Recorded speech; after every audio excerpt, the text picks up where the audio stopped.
Hello students, welcome to my channel. तो last video में हमने आपको गवर्नमेंट बजट और इसके कंपोनेंट्स के बारे में बता दिया था। आज के इस वीडियो में हम आपको बताएंगे बजट के टाइप्स।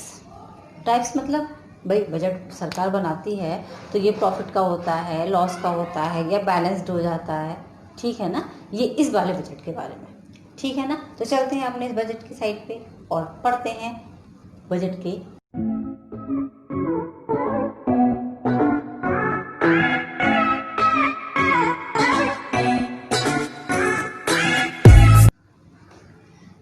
स्टार्ट करते हैं भाई अपने टॉपिक को।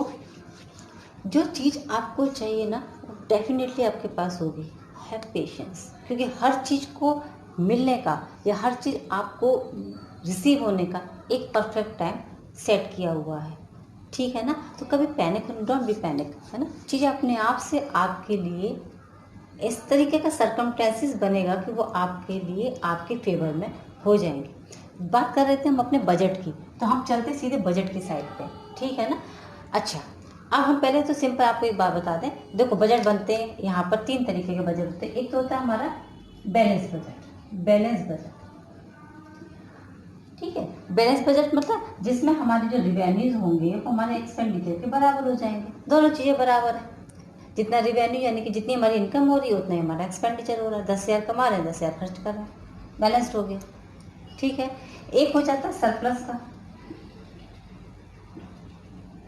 जहां पर हमारी रिवेन्यू ज़्यादा है और हमारी एक्सपेंडिचर कम है। 10,000 रुपये कमा रहे हैं हम, 8,000 खर्च कर रहे हैं, 2,000 रुपये सेविंग भी कर रहे हैं, क्या हो गया, सरप्लस का बजट हो गया, ठीक है। एक तीसरा आ जाता है डेफिसिट बजट, जहां पर आप एक्सपेंडिचर ज़्यादा करेंगे और आपके रिवेन्यूज कम होंगे। समझ रहे हैं आप मेरी बात को, है ना। जहाँ पर 10,000 रुपये की भी हम बात कर रहे थे, यहाँ पर आप 12,000 रुपये खर्च कर रहे होंगे और आपकी इनकम कितनी है, सिर्फ 10,000 की है, ठीक है। इसे कहते हैं डेफिसिट बजट, जो हम आपको इस टाइम पढ़ाने जा रहे हैं। क्योंकि गवर्नमेंट के बजट जो होते हैं वो ज़्यादातर मतलब 99% 0.9% डेफिसिट बजट ही होते हैं, इसलिए इसे गवर्नमेंट बजट भी कहा जाता है। क्यों होता है ये भाई? गवर्नमेंट के पास इतनी सारी पॉलिसीज, इतने सारे प्लान होते हैं, इतनी बड़ी इकोनॉमी होती है, इसको चलाएंगे तो यहाँ पे सरप्लस का बजट, बैलेंस बजट तो नहीं हो सकता। बजट कौन से आ जाते हैं, यहाँ पर डेफिसिट आ जाते हैं, ठीक है। ये चीज़ें आपके लिए यहाँ पर मैटर नहीं करती हैं कि ये क्या है क्या नहीं है। हम चलेंगे सीधे जो डेफिसिट बजट है, डेफिसिट बजट के काइंड्स की साइड चलते हैं हम सीधे, ठीक है। चलते हैं पॉइंट पर। सबसे पहले हमारा आ जाता है रिवेन्यू डेफिसिट, सेकेंड होता है फिस्कल डेफिसिट और तीसरा होता है प्राइमरी डेफिसिट, ठीक है। Now discuss in the long point. Revenue deficit जैसे नाम से क्लियर है भाई, हमने रिवेन्यू और कैपिटल, जब हमने रिसीट्स और एक्सपेंडिचर अलग अलग कर दिए थे तो डेफिसिट भी इसका अलग हो गया। तो रिवेन्यू डेफिसिट में जैसे नाम से क्लियर है, revenue deficit is equal to revenue expenditure minus revenue receipts, माने आपके रिवेन्यू एक्सपेंडिचर ज़्यादा होंगे रिवेन्यू रिसीट्स से, लेकिन सिर्फ हम क्या लेंगे, रिवेन्यू ही लेनी है हमको, इसमें कैपिटल से हमें कोई लेना देना नहीं है। समझ गए आप, है ना। आपकी इनकम हो रही है लेकिन आप अपनी इनकम से ज़्यादा खर्चा यहाँ पर कर रहे हैं, समझ गए आप, है ना। उसे हम क्या कहते हैं, उसे हम कहते हैं रिवेन्यू डेफिसिट। आ जाती है गवर्नमेंट के सामने ऐसी कंडीशंस, तो कैसे मैनेज करती है गवर्नमेंट इस चीज़ को, है ना। एक तो बोरिंग्स, भाई बाहर से बोरो कर लो, आपके साथ भी यही हो सकता है। अगर हमारे घर का बजट खराब हो रहा है तो क्या करेंगे, हम किसी से उधार ले लेंगे, बैंक से ही ले आएंगे, कहो तो। समझ आ गई ना, बैंक से भी ले सकते हैं या फिर कहना डिसइन्वेस्टमेंट कर सकते हैं। डिसइन्वेस्टमेंट माने अपनी किसी प्रॉपर्टी को हमने सेल कर दिया, भाई पैसा आ जाएगा, तो ये जो क्राइसिस हो रही है पैसे की वो खत्म हो जाएगी। तो यहाँ पे गवर्नमेंट क्या करती है, डिसइन्वेस्टमेंट करती है, अपने शेयर को मार्केट में सेल कर देती है। पता है आपको डिसइन्वेस्टमेंट मीन्स क्या होता है।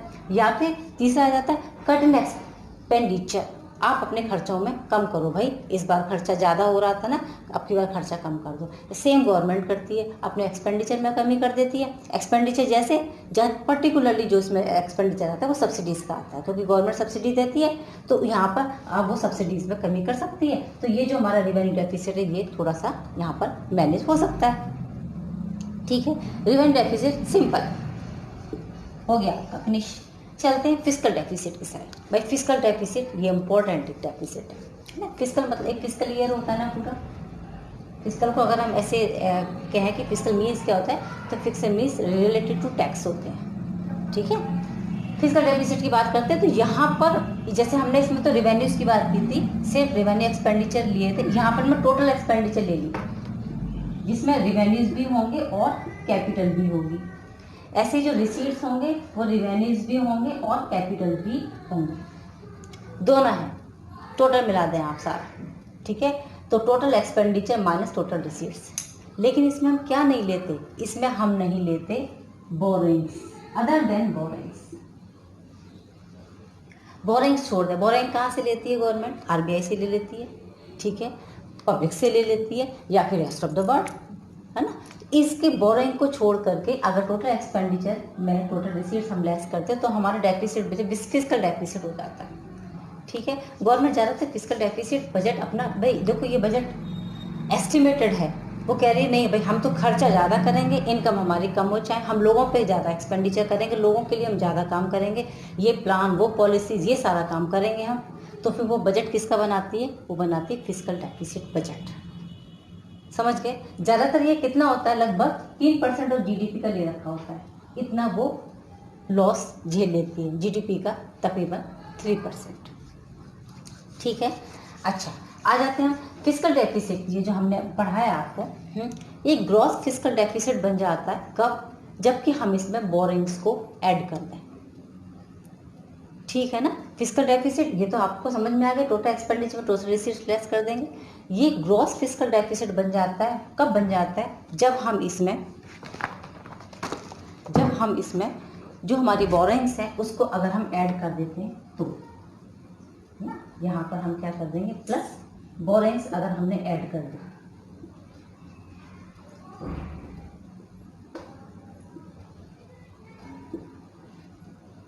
बोरिंग्स अगर हमने ऐड कर दी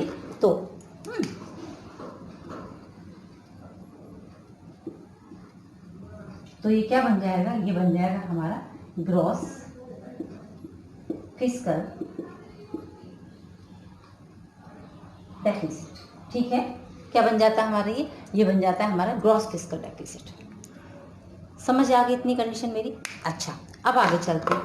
अगर ऐसा होता है कि फिस्कल डेफिसिट है कंट्री में, क्या इम्प्लीकेशंस आएंगे उसके निकल करके, क्या उसके रिजल्ट्स होंगे हमारी पूरी इतनी बड़ी इकोनॉमी पर, ठीक है। तो चलते हैं अब उसकी साइड, हम फिस्कल डेफिसिट को अब आपको पढ़ाएंगे यहाँ पर डिटेल में, तो चलते हैं उस डिटेल की साइड। Then we start fiscal deficit. Fiscal deficit अभी हमने आपको बता दिया था, total expenditure minus total revenues, है ना, अदर देन बोरिंग्स, और ग्रॉस भी बता दिया था। चलते हैं भाई फिस्कल डेफिसिट के साथ। तो फिस्कल डेफिसिट इसको, ये estimation of the boring by government, ठीक है, इसके इम्प्लीकेशंस आ जाते हैं। फिस्कल डेफिसिट माने बोरिंग्स कितनी ले सकती है गवर्नमेंट इस बार, क्योंकि गवर्नमेंट क्या कह रही है कि भाई हम तो ज़्यादा खर्चा करेंगे तो वो बोरिंग्स कर सकती है। अगर वो ज़्यादा बोरिंग कर लेती है, इम्प्लीकेशंस क्या आते हैं हमारे सामने निकल करके, सबसे पहला आ जाता है इन्फ्लेशनरी स्पाइरल। इन्फ्लेशन स्पाइरल, इससे पहले जो टॉपिक्स थे हमारे इको में, वहाँ पे हमने बहुत अच्छे से आपको डिस्क्राइब किया। इन्फ्लेशन, महंगाई बढ़ जाती है। महंगाई कैसे बढ़ जाती है, जैसे हमने आरबीआई से बोरो कर लिया, आरबीआई से हमने पैसा बोरो कर लिया, ले लिया, क्या हो जाता है कि इकोनॉमी में मनी की सप्लाई ज़्यादा आ जाती है ना, ज़्यादा पैसा आ गया, ज़्यादा पैसा आने से क्या हो जाता है, चीज़ें महंगी होती जाती हैं, चीज़ें महंगी हो जाएंगी, फिर क्या होगा, है ना, लोग फिर इन्वेस्टमेंट करना कम करेंगे, है ना, फिर वो इस तरीके से क्या हो जाता है, एक स्पाइरल, इंटरनेशनल स्पाइरल, मतलब इसी तरीके से महंगाई बढ़ती जाती है जो कंट्रोल नहीं हो पाती है, इन्फ्लेशन की कंडीशन आ जाती है, ठीक है। आगे है नेशनल डेट। नेशनल डेट क्या होता है कि अगर हमने ले रखा है लोन कहीं से भी, तो नेशन एक डेप्ट में फंस जाता है। डेप्ट मतलब ये फ्यूचर जनरेशन के लिए क्या हो जाता है, एक लेगर्ड इकोनॉमी हम लेकर के जाएंगे, लेगर्ड इकोनॉमी जो डेट्स में फंसी हुई है। अब वो डेट्स पूरा करे या फिर उसका इंटरेस्ट पूरा करे, वो इसी में ही घूमती रहती है। वो बाकी अगर अपनी ग्रोथ कुछ करना चाहती है तो वो नहीं कर पाते हैं, ठीक है। आगे चलते हैं। Vicious circle of high fiscal deficit and low GDP growth. एक सर्कल बन जाता है, विशियस सर्कल, जो एक लगातार घूमता हुआ ऐसे करके जो होता है उसे हम कहते हैं विशियस सर्कल। कैसे हो जाता है, देखो जब हमने ज़्यादा लोन ले रखे हैं तो क्या होता है, रिड्यूस गवर्नमेंट एक्सपेंडिचर। ठीक है, यहाँ पर गवर्नमेंट क्या होती है, अपने इंफ्रास्ट्रक्चर पर खर्चा नहीं कर पाती है, वो कम हो जाता है उसका। क्यों? क्योंकि यहाँ पर जब हमने ज़्यादा फिस्कल डेफिसिट है तो जीडीपी की ग्रोथ हमारी कम हो गई, जीडीपी हमारी कम हो रही है। क्यों? क्योंकि हम जो डेट्स लेते चले आ रहे हैं हम उसको ही पूरा करते जाएंगे, उसी को पूरा करने में हमारी जीडीपी ग्रोथ, हमको प्रोडक्शन तो हो ही नहीं पा रहा है ना, तो जीडीपी की जो ग्रोथ होती है वो कैसी हो जाती है, यहाँ पर रुक जाती है, कम हो जाती है। उससे क्या होगा, इसका मतलब गवर्नमेंट अपने इंफ्रास्ट्रक्चर पर खर्चा नहीं कर पा रही है। ठीक है, जब इंफ्रास्ट्रक्चर पर हम खर्चा नहीं करेंगे तो क्या होगा, लोअर इन्वेस्टमेंट हो जाएगा, लोग इन्वेस्टमेंट नहीं करना चाहेंगे। ठीक है, इन्वेस्टमेंट अगर नहीं करेंगे और क्या करेगी गवर्नमेंट, टैक्स ज़्यादा लगाएगी लोगों के ऊपर। भाई कैसे भी तो करके इनकम आए उसके पास, है ना। अब जब जीडीपी तो है नहीं है, प्रोडक्शन हो नहीं पा रहा, तो टैक्सेस हाई हो जाएंगे, टैक्सेस हाई हो जाएंगे, रिवेन्यूज गवर्नमेंट के बहुत कम हो जाएंगे, लो रेवेन्यू हो रहे होंगे, और क्या हो जाएगा, एक कंडीशन आ जाएगी पॉवर्टी की, लोग कैसे होते जाएंगे, पुअर और पुअर और पुअर। इस तरीके से एक विशियस सर्कल बनता चला जाता है जब ज़्यादा बोरिंग हो जाती है और जीडीपी की रेट कम हो जाती है। ठीक है, आगे चलते हैं, क्राउडिंग आउट। क्राउडिंग आउट क्या चीज़ होती है, देखो बोरिंग्स ली है आपने, ठीक है, जब हम ज़्यादा बोरो कर लेते हैं तो रिड्यूस अवेलेबिलिटी ऑफ फंड्स। तो क्या होता है भाई, हम उस जो बोरो किया हुआ है जितना पैसा हम उसको पूरा करेंगे ना, तो इसका मतलब फंड हमारे यहाँ कम हो जाएगा, हम उस बोरो किए हुए लोन को ही चुकाते रह जाएंगे, हमारे पास फंड ही नहीं है। किन के लिए, हमारे प्राइवेट एंटरप्रेन्योर्स के लिए, हमारे प्राइवेट एंटरप्राइजेस के लिए फंड ही नहीं है, कैपिटल मार्केट में पैसा ही नहीं है, क्या होगा, तो वो जो कहाँ से लेंगे, हाई रेट ऑफ इंटरेस्ट से वो कहीं और से पैसा उठाएंगे जहाँ पर इंटरेस्ट की रेट हाई कर दी जाएगी, क्योंकि पैसा है ही नहीं, पैसा किधर जा रहा है, पैसा उन लोन को चुकाने में चला जाता है सारा। ठीक है, जो है उसको हमने बहुत रेट उसकी हाई कर दी, तो हाई करने से क्या होगा, हमारी इकोनॉमी स्लो डाउन होती जाएगी और प्राइवेट में क्या, तो उनका मॉरल डाउन हो जाएगा और वो काम ही नहीं करना चाहेंगे, वो कहेंगे लो लोन लो, इतना महंगा लोन मिलता है, इतना रेट इंटरेस्ट का चला जाता है हमारा, तो क्या करेंगे करके, इकोनॉमी कैसी हो जाएगी, स्लो डाउन हो जाएगी, क्राउडिंग आउट। समझ गए? और चलते हैं आगे, आगे चलते हैं, बस इतनी सी और रह गई हमारी बात, इरोजन ऑफ गवर्नमेंट क्रेडिबिलिटी। देखो भाई, ये आप गवर्नमेंट की बात समझ लें या किसी एक पर्टिकुलर पर्सन की भी बात चल रहा है, अगर किसी पर्सन के पास बहुत ज़्यादा लोन है डेफिनेटली उसकी क्रेडिट वर्दीनेस कम हो जाती है, कहेंगे लोग ये तो ऐसा ही है, यहाँ से लोन ले, वहाँ से लोन ले, वहाँ से लोन ले, ठीक है ना। ऐसी हमारी गवर्नमेंट होती है, अगर गवर्नमेंट के पास ज़रूरत से ज़्यादा लोन है, ठीक है, उसकी क्रेडिट वर्दीनेस कम हो जाएगी। अगर इंटरनेशनल मार्केट में हमारी क्रेडिट वर्दीनेस कम हो जाती है, इम्पैक्ट्स क्या आते हैं, ग्लोबल कंपनीज स्टार्ट विड्रॉल, जितनी भी ग्लोबल कंपनीज हैं जिनका पैसा हमारे यहाँ लगा हुआ है वो विड्रॉ करना स्टार्ट कर देंगे यहाँ से, कहेंगे पता नहीं कब हमारा पैसा डूब जाए, ये तो देने लायक ही नहीं है। समझ गए? उनका जितना भी हमारे यहाँ FDI होगा वो सारा निकालना स्टार्ट कर देती हैं। Demand for domestic currency decline, हमारी जो डोमेस्टिक करेंसी की जो डिमांड है मार्केट में वो कैसी हो जाएगी, कम हो जाएगी। क्यों? क्योंकि हम पहले से ही कर्जे में डूबे हुए हैं। एक्सचेंज रेट हमारे जो कैसे हो जाएंगे, वो भी हमारे डाउन होते जाएंगे। ठीक है, कंडीशन कैसी आ जाएगी, एक तरीके से बस हमारे पास एक इसका चारा रह जाएगा वापस इस कंडीशन को सुधारने के लिए कि भाई FDI को प्रमोट करो, फॉरेन डायरेक्ट इन्वेस्टमेंट कराएं, ठीक है, अपने यहाँ मल्टीनेशनल कंपनीज खुलवाएं, ये एक चारा रह जाता है। बस ये कि उसमें कहाँ पे कंट्रोल करने की थोड़ी सी ज़रूरत होती है कि जितने भी NRIs हैं उनको हम प्रॉपर कंट्रोल करके रखें, इसके अलावा हमारे पास कोई ऑप्शन यहाँ पर नहीं रह जाता है। फिस्कल डेफिसिट जो एक मैनेजेबल इसकी रेट होती है वो 3% होती है, GDP का 3% बोरो हम कर सकते हैं क्योंकि वो मैनेज हो जाता है आराम से, उतना हम कर सकते हैं। भाई कभी कभी इनकम से ज़्यादा अगर हम खर्चा करते हैं तो हम उसको मैनेज कर लेते हैं ना, लेकिन अगर हमारे पास हमारी इनकम 10,000 रुपये की है सोचो, और हम जो लोन ले रहे हैं वो हम ले रहे हैं 5 लाख का, 10 लाख का, कैसे मैनेज होगा, कैसे मैनेज होगा? समझ रहे हैं आप? बस वही है कि GDP की जो ग्रोथ है उसका 3% तो मैनेजेबल होता है, हो जाता है, कोई प्रॉब्लम नहीं, लेकिन एक्स्ट्रा अगर हो जाता है तो how could we manage it, we मतलब गवर्नमेंट मैनेज इट, वहाँ उनको प्रॉब्लम होनी स्टार्ट हो जाती है और हमारी इकोनॉमी एक स्टैग्नेंट इकोनॉमी की साइड चली जाती है, जहाँ पे मैंने जो विकास हो रहा है ना वो कैसा होगा, बहुत इतना इतना सा होगा जो दिखेगा भी नहीं किसी से, या रुक ही जाएगा बिल्कुल किसी कंडीशन पे आकर। आई थिंक फिजिकल डेफिसिट आपको क्लियर हो गया होगा। ठीक है, अब चलते हैं भैया प्राइमरी डेफिसिट से। प्राइमरी डेफिसिट जो फिजिकल डेफिसिट से ही निकला है। ठीक है, इसमें जो बोरोइंग हमने किया हुआ है उस बोरोइंग पे जो इंटरेस्ट है बस वो भी लेस कर दिया जाता है, तो हमारा प्राइमरी डेफिसिट निकल आता है। फिजिकल डेफिसिट में तो इंटरेस्ट भी है भाई, जो बोरो किया है वो जो लोन है वो विद इंटरेस्ट पेमेंट होगा ना, है ना, तो विद इंटरेस्ट भी इसमें जुड़ा हुआ है इसमें। लेकिन बस प्राइमरी डेफिसिट में जो हमारा फिजिकल डेफिसिट है माइनस इंटरेस्ट अगर हम लेस कर देते हैं तो हमारा क्या कैलकुलेट हो जाता है, प्राइमरी डेफिसिट। तो चलते प्राइमरी डेफिसिट और समझ लेते हैं, बस उसके बाद ये चैप्टर आपका फिनिश हो जाता है। So let's move on the primary deficit. Primary deficit I have explained.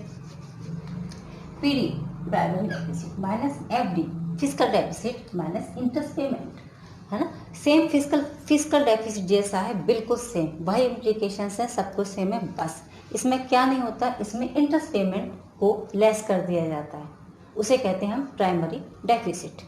ठीक है ना, चलते हैं। तो अगर हम भी भाई प्राइमरी डेफिसिट हम करते ही क्यों, है ना, क्यों करते हैं, तो ये आ जाता है to find current year deficit. इसका मतलब करेंट ईयर में कितना डेफिसिट है उसे पता लगाने के लिए, क्योंकि इंटरेस्ट पेमेंट तो इसका मतलब ये तो प्रीवियस ईयर वाले होंगे ना, ये तो प्रीवियस ईयर के लोन होंगे, उस पर हम इंटरेस्ट पेड करेंगे। ठीक है, हम प्रीवियस ईयर के लोन के इंटरेस्ट को ही हटा रहे हैं यहाँ पर, तो इसका मतलब क्या हो जाता है, हम यहाँ पर सिर्फ क्या ले रहे हैं, करंट ईयर को हम देख रहे हैं कि करंट ईयर में कितना डेफिसिट है, और क्या देख रहे हैं, payment of interest on accumulated national debts. National debts में जो टोटल मिला करके अब तक कितना इंटरेस्ट पेड करना है, तो गवर्नमेंट को कितनी बोरोइंग की ज़रूरत है। प्राइमरी डेफिसिट को निकालने का सिर्फ एक ही मुद्दा रहता है, या फिर एक ही हम इम्प्लीकेशंस कह सकते हैं इसको, क्या रहता है कि कितनी बोरोइंग की ज़रूरत है गवर्नमेंट को, जो अपनी प्लान और पॉलिसीज़ को वो इस फॉलोइंग ईयर में प्रॉपर तरीके से यहाँ पर चला सके। समझ गए मेरी बात को, ठीक है ना। माने current year expenditure does not carry the load of the past loans, इसमें पुराने लोन्स को यहाँ पर कैरी फॉरवर्ड नहीं किया, तो उसका लोड ही नहीं है यहाँ पर, क्योंकि उसका इंटरेस्ट भी नहीं है यहाँ पर। समझ गए, इसका मतलब अगर हम इसको एज अ फॉर्मूला देखा जाए कैसे लिखेंगे, तो current year expenditure is greater than current year receipts, this is called primary deficit.